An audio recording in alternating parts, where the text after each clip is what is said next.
大家好，欢迎收看《震惊最前线》，无马看中国，我是主持人张琳。再次感谢大家收看我们的节目哦。那我们知道最近中美的一些进展哦，大家最关心的是美国副国务卿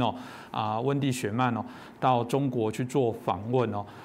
这2天的一个访问，当然有进行了许多谈话，大家现在各自也在做一些解读哦。但从他们原来的这个访谈一波三折哦，我们可以看出彼此之间中美的关系，显然那种互信的程度还不是马上可以立即去解决哦。那到底他们美中会谈之后会产生什么样的一些状况？我想是大家一定是很关注的部分哦。我们今天节目就好好来谈一下。那我们开心邀请到中国经济学家，也是我们的旅美的学者陈小龙博士。陈老师你好。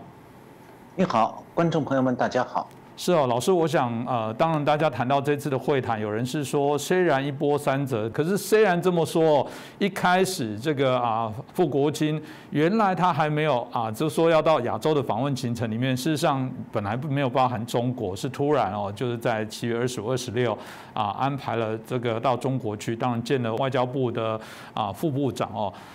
谢峰，然后也见了这个外交部的部长王毅哦。那彼此之间当然在见面之后都有一些谈论。这个部分当然我们都可以来聊。那当然我们就很好奇这个一方面他没有到北京谈拉到天津所以这次有人称作天津会谈，大家就觉得这过程当中显然有许多值得玩味的一些事情那陈老师您怎么看呢？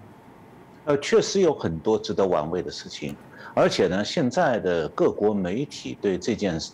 会谈的报道挖得不够深，所以很多问题浮于浅表。那美国国务院这次派了个2号人物，就是常务副国务卿 Wendy Sherman。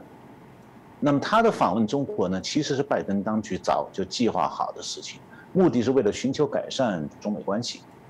那么为改善这中美关系，美国其实做了一些让步性的姿态，比方讲重申不支持台独，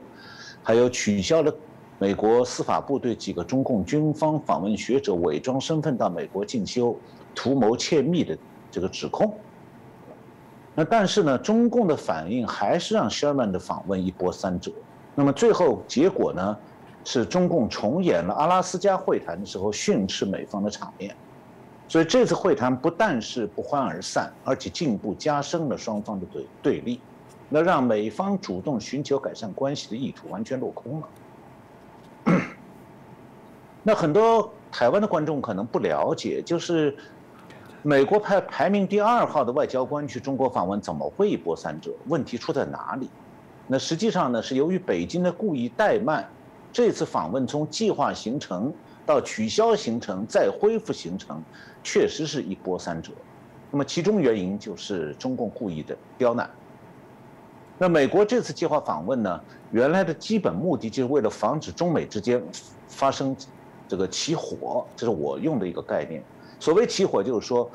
它不是指这个2国之间一些小的事件、不重要的事，而是指可能会把2国拖入战火或者冲突的这种，特别是军事冲突这一类的大的事件。那么，如果出现了冲突的苗头，美国是希望双方能够及时沟通，管控冲突，避免诱发核战争。那么，这种做法其实是美国和苏联冷战的时候，美苏2国积累起来的经验和一种标准程序或者 protocol。那么2个核大国互相敌对，冷战双方到底要怎么做？大体上是有3条准则的，这是美苏2国在冷战中摸索出来的，那么也是双方共同认可的。首先一条就是最好双方能够有一个底线共识，就是谁都不想使用核武器，否则会导致共同灭亡的这种结局。那么其次就是有了这样一个共识，双方虽然核军备竞赛是不会停下来，而且不断升级，但是彼此一定要有热线通道，以便随时就紧急事态或者意外事态互相沟通，也就能及时把冒出来的小火苗马上扑灭。那么这还涉及到就第1点、第2点相关的第3点，就双方要有合作的意愿，要一起来防止起火。那美苏冷战期间，美苏双方是签订了一系列的防核扩散协议，还有核军备、核武器使用方面的协议，彼此都是很认真的遵守，绝不会尔虞我诈，这个互相欺骗。那么这就是一种双方合作的意愿和行动。那么拜登是为了避免刺激中共呢，所以他一直不愿意使用美中冷战这样的用语，也不让美国军方高调行动。但是白宫幕僚呢，他们内心其实很清楚，美中之间已经进入冷战状态了。正因为如此，美国才会参考美苏冷战时的刚才讲的3条准则，准备与中共就管控可能的冲突风险达成安排。这个就是 Sherman 访问中国计划的由来。那关于白宫的这个意向，美方呢不但事先和北京沟通过，而且呢这个公开说明，就是要建立一个所谓的双边关系的 guardrail， 就是护栏，就像公路上防止汽车冲下坡那种护栏。那拜登就是希望说中美关系的双方合作当中呢不要脱轨。7月14号，美国的有线电视新闻网就是这个 CNN 刊登了一篇文章说拜登政府正在考虑与中国政府建立紧急热线。那么这个热线就类似于美苏冷战期间建立的红色电话，也就是让美方呢能够与克里姆林宫沟通，以避免核战争。那 CNN 是美国民主党的喉舌，所以他报道的拜登方面的消息是可靠的，应该是白宫放的风。那么从这则消息来看的话，拜登政府一方面是想缓和美中关系，一方面也确实是在为减少美中冲突的风险做努力。那 CNN 的文章提到说，有2名消息人士表示，如果能够开通高级别通信的北京热线，那拜登和他的国家安全团队的高级官员呢，就可以随时向习近平或者他身边的人发送加密电话或者信息，比方说可以共享关于突然军事行动的紧急信息，或者是关于网络黑客的警告信息。那 CNN 还提到，据知情人士透露，与北京建立热线的想法，奥巴马时期有过。那川普总统任期的最后1年呢，这个设想被列入一份机密的国家安全备忘录。那 CNN 的消息人士表示说呢，拜登政府对中共是否愿意沟通合作呢，心里没有底。那我的观察是啊，美方之所以心里没有底，是不知道上面提到的这个美苏冷战这个双方的3准则，中共是不是愿意遵守。但是呢，这种问题啊，没有办法单纯通过外交谈判谈出来，因为红色大国是集权政权。所以在真正的核冲突管控方面，说了算的只有一个人，这个人就是习近平。所以白宫如果不能直接与习近平接触，中美冷战时期的冲突管控是不可能在外交对话当中实现的。所以呢，拜登才会希望安排Sherman访问中国，希望在外交对话当中试探一下，看有没有双方合作管控的可能。那么其中暗含的逻辑是说，如果中共愿意合作管控风险，那就会愿意建立可以随时有效沟通的热线。那么如果能够有效合作管控冲突的话呢，也就体现出双方能够有避免核冲突那样的底线共识。那么对这种共识的存在，就是它是不是真存在，美国不能单纯听靠中共的口头表态，因为那可能是个 lip service， 就是。中文讲是干言，就是听起来很好听的空话。那么要怎么办呢？只能看对方的合作行动。那么这就有了一个所谓要再建热线电话这么一个问题。那为什么说是再建热线电话呢？因为美中之间形式上是早就有了3条以上的热线，一条是元首之间的，一条是外交部门之间的，一条是军方之间的。但是呢，这3条热线，中共方面的做法是，除非他自己想要和美国沟通，才会接通电话，否则根本就不理睬美方的通话要求。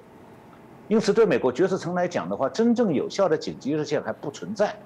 也因此，多年来在紧急事件上，美国是没有办法确保北京方面迅速对白宫的查询做出回应，这一直是一个问题。那么7月14号，我刚才讲到 CNN 报了这条消息，通过一篇文章。那么7月15号，中国的外交部例行记者会上，他的发言人赵立坚就对 CNN 7月14号的报道立刻做出反应了。他的表示说呢，已经有几条热线了就够了。他这个态度表明啊，中共对这件事是早就有了定论的，他根本就不想和美国在冲突管控方面建立有效的热线。当然，美国呢，当然不能单纯凭这样一个发言人的一句话就放弃这件极端重要的事儿。因此，美国紧接着又通过媒体释放出更明确的信息。这个信息就是我前面提到要建立护轨护栏这个说法。那么7月20号，美国实际上是还没有和中方敲定舍曼的访问行程。这个时候，美国国务院发言人科比谈到了和中方的外交接触时候强调，美国仍然有兴趣和中方举行务实的，就是 practical， 还有实质的 substantive， 还有是直接的 direct 的对话，要负责任的管控双边关系，叫 responsibly manage。那么7月21号是 Sherman 的访问行程才确认，然后确认之后，科比又强调了上面的刚才这个说法，并且提到美国常务副国务卿 Sherman 将在即将进行的中国之行中向北京展示负责任和健康的竞争可以是什么样子。这当然意思是当年美苏冷战的那个样子。那么而且是美国希望确保复杂而富有挑战性的两国关系存在护栏，以避免竞争演变为冲突。那美国派第2号的外交官去中国访问，为什么越波三折？是因为中共存心不想让 Sherman 达成他的目的。上面讲到，美国是有兴趣和中方举行实质性、直接的对话的。这什么意思呢？中国官媒其实回答得很清楚了，什么才是实质性和建设性对话。那么，按照美方的标准，就 Sherman 这次去要能见到中国的国务委员兼外交部长王毅，如果见不到王毅，就谈不上建设性和实质性。那中共有一个外宣官媒叫多维新闻，它有一篇文章，标题叫做《口吻转变：白宫要划中美激烈竞争的警戒线》。文章写得很清楚，我下面引用他的话。文章说，什么才是实质性和建设性对话？按照美方的标准，就Sherman此行能够见到中国的国务委员兼外长王毅，如果见不到王毅，就谈不上建设性和实质性。那么，为什么说中共是故意不让Sherman达成他访问目的呢？因为中共一开始就不想让Sherman和王毅见面，因此美国一方面继续和北京交涉，一方面准备让Sherman放弃这次访问，因为去见比较低阶的中共外交官，对要谈的这个冲突防控管控这件事儿完全没有用。那么然后中共是在Sherman已经到了日本还有其他亚洲国家访问的时候，才最后同意让王毅和Sherman见面。这样的话，Sherman最后一刻是从蒙古去了天津。那中共把见面地点选择天津呢，本身是一种政治考虑。首先，这种地点上降级的做法本身就是一种故意的怠慢。那中共借口说北京要防疫，那天津就不需要防疫吗？所以这种说法纯属胡扯。那么其次，北京仍然在会谈接待层级上故意降低这个美方外交官的层级，就是大家都知道过田忌赛马这个典故，就是中共用的是用下4对上4的做法，就是用低等的马去对和上等马比赛，所以他派了一个中共外交部排名第5的副部长去冷落Sherman。那我们知道，美国国务卿在这个内阁的地位是远远高于中共外交部长在中共政府内的地位的，所以这种接待层级本身有一种羞辱的含义。针对刚刚陈老师所提到的人选的部分，显然是美中双方不断的角力所产生的结果。所以如果从人的安排的部分哦，老师你怎么看待这个人？他们在这过程当中，不管是他们彼此有没有达到彼此期待的这些目的，或者这人选的安排里面有看到其中值得我们在细究的内容？对，我觉得确实是有的。那美国这次派出这个常务副国务卿 Wendy Sherman 呢，虽然他在美国政府官员里的行政序列里头他不可以和部长并列，但是呢，已经是美国外交官员当中仅次于国务卿的最重要的外交官员了。因为美国的行政体制里头，行政官员当中，总统、副总统之下排名第3的就是国务卿。那么，如果按照中共的对应的这个行政官员序列，那么这3位对应的是中共的国家主席习近平、国家副主席和国务院总理。那么在这3位之下，中共的主管外交的国务委员王毅和美国的常务副国务卿 Wendy Sherman 正好是地位相当的。所以如果按照外交对等的角度来看的话呢，出面接待 Sherman 并且和他主谈的应该是王毅，这也是美国方面一直坚持的。那么另一方面，就是 Sherman 这次要谈的不是单纯的外交层面的话题，而是涉及国家安全的冲突管控问题。那么这个问题呢，实际上超出了中国外交部门本身管辖的范围，特别是话题中涉及到的管控军事层面事务这样的内容，本来就不在中共外交部门管辖范围内。那么中共的体制里头，外交部门只是过问纯粹的外交事务，权限呢比美国国务院也小很多。中国的外交部长不但不能过问军事业务，也不能过问情报业务，所以他所了解的事情很有限。那么，尤其是一旦双方会谈内容超出了中国外交部长掌握的范围，比方讲，这个涉及到这个军事活动，或者是像这个，刚才我前面提到的涉及到网络攻击这样的事情，那么中共的外交部长呢，只能向高层传话，他自己完全没有决策权，也不掌握信息、资讯。那美国之所以坚持要Sherman和王毅面谈，就是为了解到中共体制这个特点的，知道中共方面只有王毅啊，算是主管外交，又了解一些更高层级事务的官员，其他的外交官、副部长什么都不了解。那么，如果中共是准备认真谈管控冲突风险这个议题，为了让谈判顺利推进的话，那最好是不要浪费时间，把会谈变成完全只是听取美方意见。但是中共官员本人除了回去汇报之外，不能做出任何决定的状况。如果这样的话，还不如派一个比王毅层级更高的主管副总理来参加会谈。那么这样的话，才可能在实质性的事务当中，在会谈当中能够表明态度。那么现在中共虽然最后是同意让王毅和Sherman见面谈了一下，但在此之前，中共是故意让地位远远低于Sherman的外交部第5副部长谢峰会和他主谈。那么而不是这个主持人，这个曾经刚才提到过，说是不是让一个这个其他的外交官高一点的外交官来主谈？所以王毅不是主谈者，这个谢峰才是主谈的。我讲过，这个要谈冲突管控这样的议题，这个其实连王毅的层级都是不够的，因为他的掌握资讯也很有限的。那么从外交谈判的角度来看，中共故意安排这外交部第5副部长谢峰主谈，有明显的双重用意。一个就是他刻意展示出怠慢，第二就是他故意避开美方想谈的这个主要的冲突的管控这个议题，把会谈的内容局限到外交部所管的事务这个狭窄的范围内。那么这样的话就达到了把美方到访的主要目的完全落空，这就是一种用技术性阻断双边谈判的手法。那谢峰这个人呢，是中共外交部里专业处理美国事务的高阶外交官。1993年是到外交部美大司任职，2000年呢，到中共驻美国大使馆任参赞之类的中低阶外交官。是2008年起开始任中共驻美国大使馆的公使，2010年回到北京外交部任美大司司长。他对美国是会比较熟悉，但是美中这次会谈不是要谈解决双边关系中外交层面的技术问题，而是超越外交层面的国家安全问题，包括军事问题、谍报事务等等。所以这个会谈从一开始就可以想见，中美双方Sherman和谢峰在会谈中必定是话不投机半句多。那么谢峰是抱着要避开Sherman摆出来这个冲突防控这样一个主题，他抱着这样一个宗旨。所以他最简单的办法就是先发制人，用事先准备好的指责美国的话语，把Sherman堵回去。那么这种状况下，Sherman呢，要么是掉进圈套，为美国做一系列琐碎的辩解，从而放弃主谈的议题；要么是呢，不断试图扭转议题方向，营造不那么对抗的气氛，再设法把话题引向自己要谈的冲突管控问题。但是既然谢峰的宗旨就是逃避这个议题，Sherman就注定不会成功。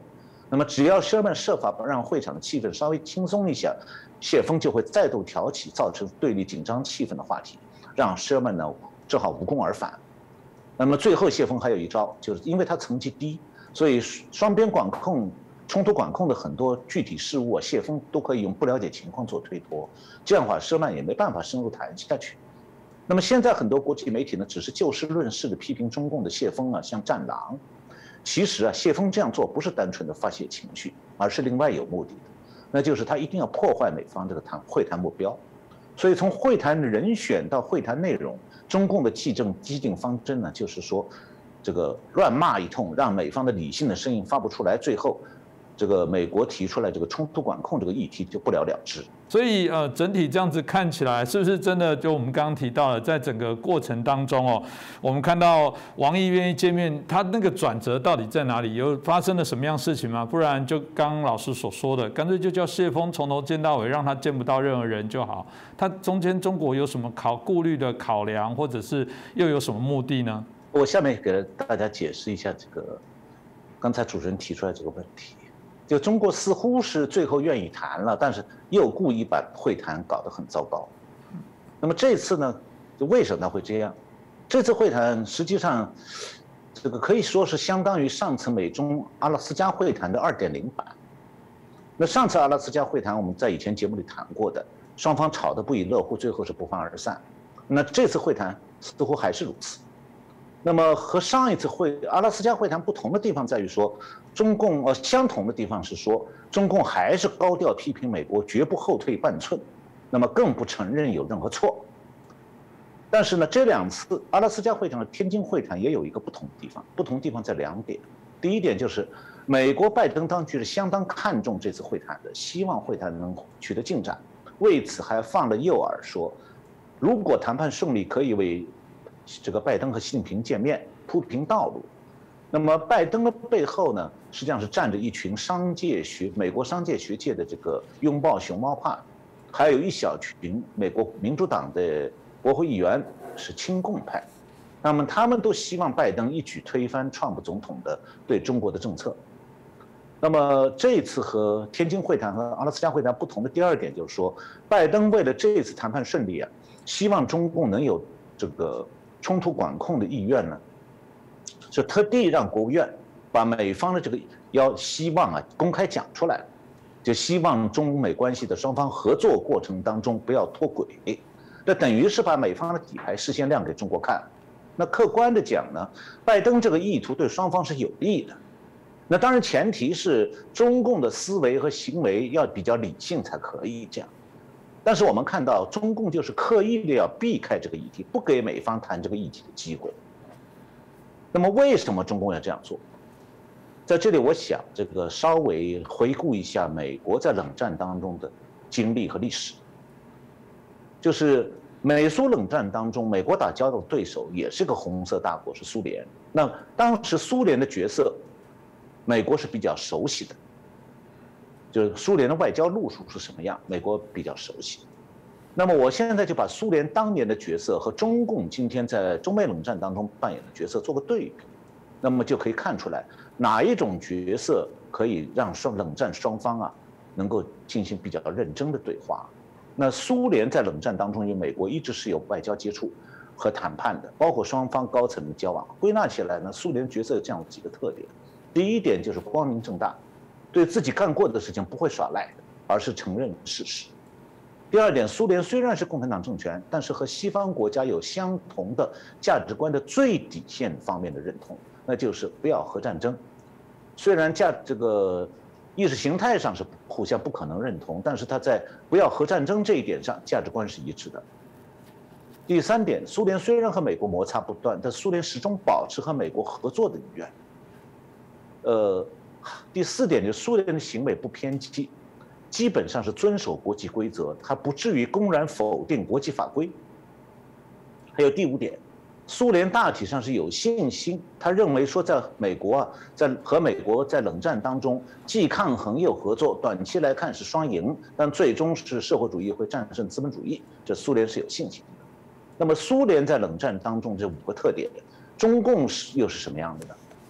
就是可以说中共在这5个方面基本上都是和苏联截然相反的，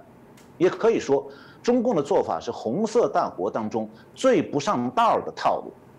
那首先，中共从来都不敢光明正大，从来都否定自己干过的事情。比方讲，点燃中美冷战的几项军事威胁行动，我们以前的节目里介绍过，中共敢做却不敢承认是冷战行动，反过来倒打一耙，说美国才有冷战思维。那其次，中共在南海占领国际海域作为这个核潜艇的发射阵地，在这个问题上，中共根本就不承认他的作为，也完全否定国际海洋法。第3点，在这个对美情谍报战方面，中共对自己大批的间谍被捕，假装不知道。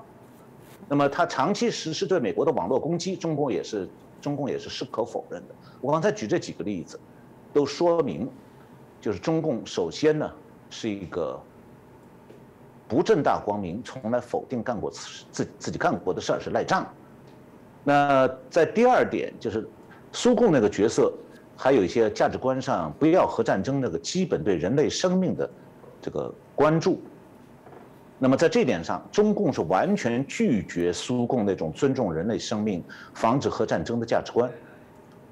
而且是拒绝和美国就防止核扩散还有限制核武器数量做任何谈判。那背后的思维就是中共不想在核武器使用方面受到任何约束。换句话讲，中共其实是想用核武器杀人的，大量杀人的。在这方面，中共对让国人送死或者让外国民众死于战争，它是没有任何人道底线的。那么关于这一点呢，我以前在我们的节目里介绍过毛泽东相关内容的对内对外的讲话。那么现在中共是完全继承了毛泽东那个核战争理念。那么第三，这个中共在合作方面，他只愿意在有利于自己的前提下对美国做些让步，但不会有诚心诚意的合作意愿。而且在表面上的所谓合作的背后，中共一定会做一系列破坏所谓的合作的这种小动作，那个才是他的本心。他从来不甘心让美国能够顺心。因此，中美冷战当中，美国想谋求美苏冷战那种与苏联那样的战略合作，完全是缘木求鱼。那么第四点，苏联的行为是不偏激，遵守国际规则。那么中共正好相反，中共把国际规则看作是妨碍它在世界上称霸的障碍，把国际规则看成一块破抹布，随时可以扔掉，所以他根本不在乎其他的国家怎么看待中共对待国际规则的态度。关于这一点，我们讲讲中共的历史上就可以知道，这个国民政府在抗战期间，当时共军的新四军在江苏的苏北占据着，他就和江苏的日军勾结，互相不攻击，而且还彼此大做生意，同时还偷袭处于抗日前线的国军，抢国军的枪械和地盘，完全不顾道义形象。那么后来中共负责在这个上海和日本情报机构合作的这个叫潘汉年这个特工头子，后来在中共党内的内斗当中，被毛泽东给判了无期徒刑，就是把他永远关起来，为的是封嘴。那么这个传统一直延续到现在，沿用到现在的对美国的策略当中，就是他完全没有任何这个信义可言，也完全不把任何规则放在眼里。那么第五就是苏联在冷战当中对美国是拒抗很有合作，愿意接受一种双赢格局。那中共其实没有苏联那种对社会主义制度的自信，因为中共上个世纪已经知道社会主义制度必败的，所以他们事实上我以前在节目里谈到过，早就在上个世纪末就抛弃了社会主义的经济方面的制度，实行了市场化改革。那么正因为如此，中共心里很清楚，如果是在公平的市场竞争还有国际规则的约束下，他的这个共产党的制度对经济社会发展的枷锁，是必然会有这个不利于它的发展的。所以在这种状态下，中共要是只走国际上公认的正道，它绝对不会有出头天。那么对比这两个红色大国在冷战当中的行为模式、观念特点，我们可以看出来，对美国来说，中美冷战比美苏冷战难应付得多，因为对中共这个战略大敌呀，美国不但国内有卖国势力，而且境界还有很多看不透中共的政客。那么回到主持人问的问题，为什么中共在天津会谈当中会重演阿拉斯加会谈那个恶劣的模式？为什么中共就不愿意和美国携手合作？那么还有中共有没有可能和美国携手合作？那么对这样的一种大的思考，需要一些比较深入一些分析中共的动机。那么刚刚我讲过，中共是用共产党专制之下的这种市场经济和世界上民主国家的自由经济在比拼。那中共的战略目标是想要崛起，成为世界上的霸权国家。但中共知道，靠正常的竞争，中共那个霸权梦永远实现不了。主要原因就是它的技术基础不但弱，而且受专制制度的压迫。它没有那些科研人员，没有思想自由、言论自由，只能是被官僚用经济利益和行政命令的鞭子驱使。那么资源也是被政府胡乱的支配。这样的话，它的技术研发永远只能在少数重点上有所突破，却永远不可能产生民主国家那种自由思维状态下蓬勃兴旺的科技进步。那么既然如此，中共知道它按照国际规则，这个走自由市场经济的这个经济运作，它不可能这个崛起。那中共又不肯放弃霸权梦，那怎么办呢？他只能走连偷带抢歪道，而且他既怕美国不让他偷，更怕美国等西方国家看穿他的基本弱点，所以他对美战略不可能是平等交往的，而是要在压制美国的状态下，要掏空美国，削弱美国。所以呢，中共面对川普总统的反制，外交上处于下风，就点燃了中美冷战，想用军事威胁来逼美国让步。那么现在面对拜登，他一方面在冷战的军事层面加紧扩军备战，一方面又想在外交层面逼拜登让步。那在中共看来，只有美国让步了，他想在美国为所欲为，掏空美国、削弱美国这种战略意图才可能实现。所以在这种中共的思维里面，他对美国从来只有敌我意识和零和博弈的观念，对美国他就是想要弱你强我。所以中共所追求的从来不是中美双赢，和苏联完全不一样，而是一种永远的削弱美国的策略。那么在中共眼里头，凡是对敌人有利的，他绝不去做，绝不为之；那凡是对敌人有损的，他是绝不停手。那么这样你来理解中共的对美战略，美中阿拉斯加会谈会出现1.0版和2.0版，就几乎完全可以是在意料之中了。而且今后还会出3.0版、4.0版。那么要期待中美关系的和解改善的意愿呢？希望中共理性遵守这个国际规则的行为，这些期望注定是要落空的。当然了，不管美国的当局是主动看清楚这个道理，还是被动的在中美外交对话中明白这个道理，外交谈判呢，毕竟还是需要的，这个环节呢不能跳过去。但是和野心勃勃的中共谈判是不可能指望出现对民主国家有利的结果的，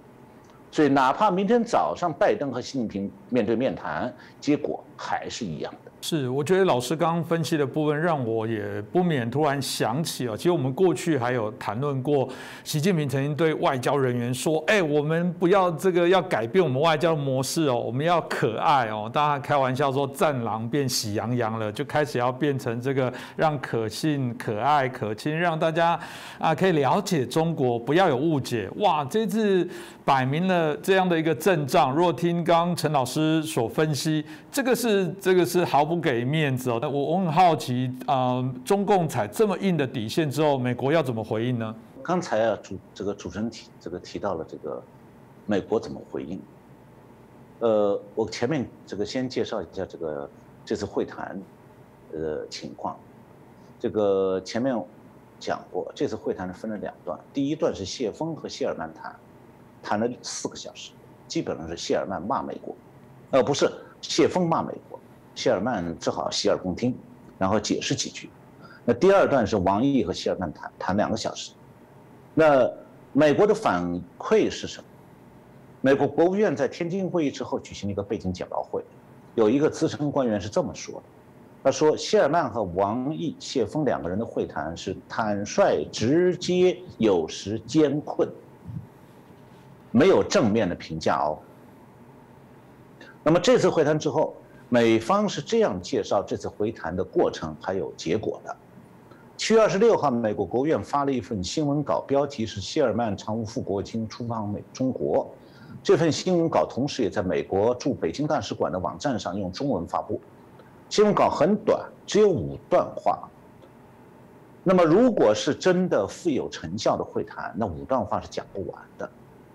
而如果会谈毫无结果呢，5段文字只要提一下美方的立场，就不必提中方的表态了。那美方的国务院的这个新闻稿实际上是把会谈第1段完全抹掉了，当它不存在。我讲的第1段就是谢尔曼和谢峰的4个小时对话。那么关于会谈的参加者，美方的新闻稿里是只提王毅，根本就没有提到在4个小时会谈当中不断教训谢尔曼的中共外交部副部长谢峰的名字，把它归到什么里头呢？归到翻译、秘书等等其他中方人员这个范畴去。那美方这种贬低式的处理方法表明呢，美方对谢尔曼是非常恼火的，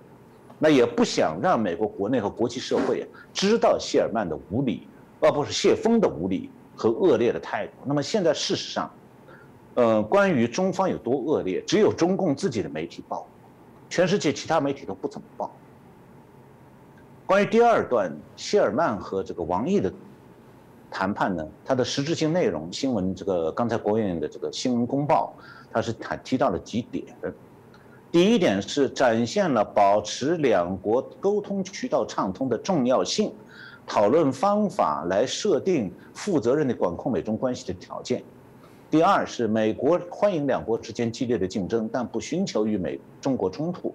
第三是谢尔曼常务副国务卿私下提出关切，指出中国的一系列行动有悖于美国的盟友和伙伴的价值观和利益，有损于基于规则的国际秩序。他提到了人权方面的是香港的反民主镇压，在新疆的种族灭绝和危害人类罪，在西藏的虐待，还有对媒体采访和新闻自由的剥夺，也谈到了北京在网络空间、在台湾海峡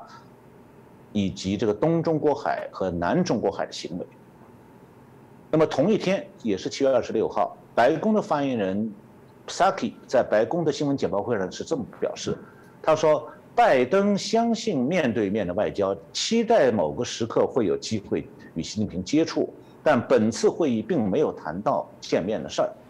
那也这个见面的事儿也不是这次会议的目的。那么从美方，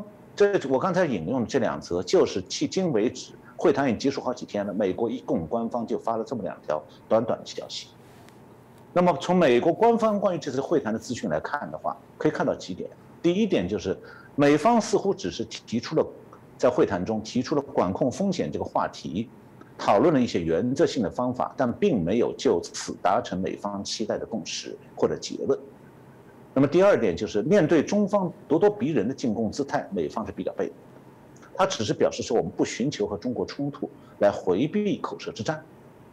那么第三，美方提到那些关于人权方面的关切，从政府立场是退回到了谢尔曼个人私下表达的关切。所以可以总的来说啊，就是美方基本上没有达到自己希望的会谈目标，而面对中方的这个强势姿态呢，美方显得比较软弱，他也不愿意公开驳斥。也正因为如此，美国事后对这次会谈的结果采取低调处理，因为没有任何值得说明的成果，最多就是又一次各说各话而已。那拜登事先已经暗示了，如果天津会谈能有成果，可以为拜习见面铺路，那这件事就没有办法在会谈中谈下去，甚至不能讨论。此外呢，美国国务院应该也就此得出一个教训，就是今后要想通过类似的外交会谈来缓解双边的紧张关系，几乎是不可能了。那主持人刚才提到，中共方面的会谈当中，这个表现出来这种外交和政治上一种对抗的姿态。除了谢峰以及这个对美国一些斥责性话语之外呢，谢峰还向美国提出了一个纠错清单以及中方关切的，它叫做重点个案清单，这些具体内容，美国的新闻稿一字不提的。那么这个纠错清单里呢，中方是要求美方必须无条件撤销对中共官员和家属的签证限制，撤销对中方领导人、官员、政府部门的制裁，取消对中国留学生的签证限制，停止打压中国企业，停止滋扰中国留学生，停止打压中国的孔子学院，撤销把中国媒体登记为外国代理人或者外国使团，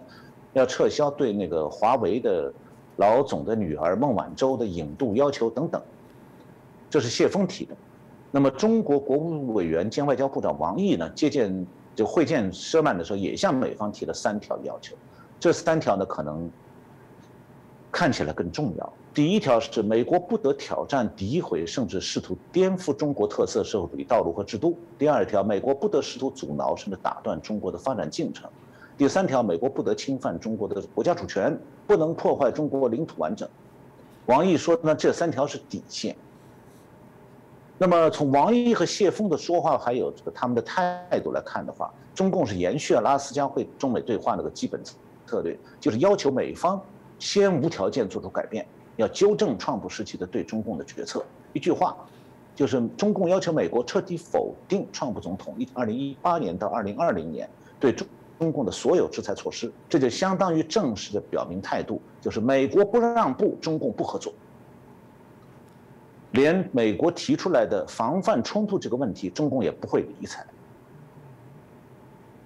那那如果说美国为了回应和部分满足中共提出来的纠错清单上的要求，就其中一些项目做出让步，中共会满足吗？显然不会，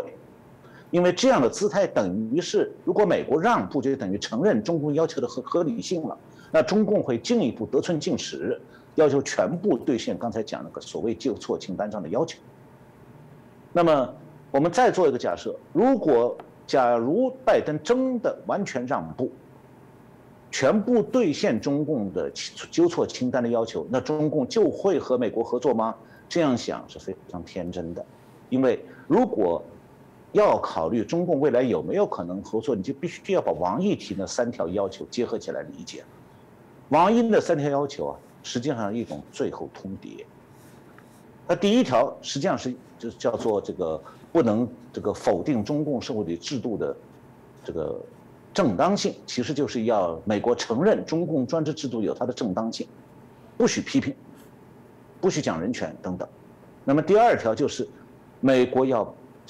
原话叫做要不能妨碍中国的发展，不能打断阻挠中国的发展进程。这句话的意思就是美国要充分满足经济上中共的需要，包括盗窃技术机密，不然就用是中共说的打断中共的发展进程。那么第3条是要求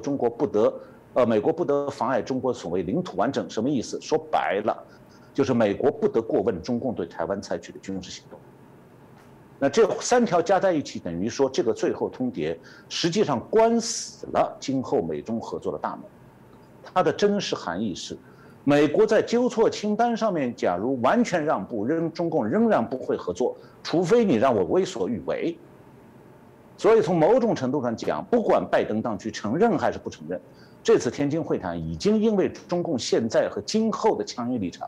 把中美冷战的政治对抗升级到最高阶段、最高层了，再没有可以斡旋的空间。换句话讲，就是拜登当局被逼到墙角，那他随便怎么样让步，都换不来中共的合作。中共是铁了心准备和美国对抗到底。那么从另一方面看，拜登现在还是在照搬美苏冷战时期应对苏联的策略，试了一下，一开始就已经失败了。